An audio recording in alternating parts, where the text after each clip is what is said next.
Hello, in this video I'm gonna show you how we can recover deleted files on Motorola Edge 50 Pro. So you have 30 days to restore or recover files that you have deleted by using the Google Files app.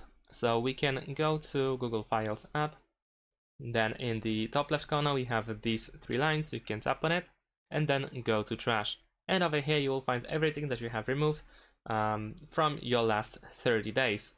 And before this time passes, you can still select files that you, for instance, want to restore by pressing this restore button, and you can also decide to remove them forever manually by pressing this delete button.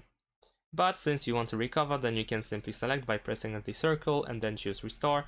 You can also let's deselect them. You can also tap on this first circle and it selects all files, all items, and then you can restore all of them if needed. And that's it. Thanks for watching. Leave a like and subscribe to my channel, and see you in my next videos. Bye.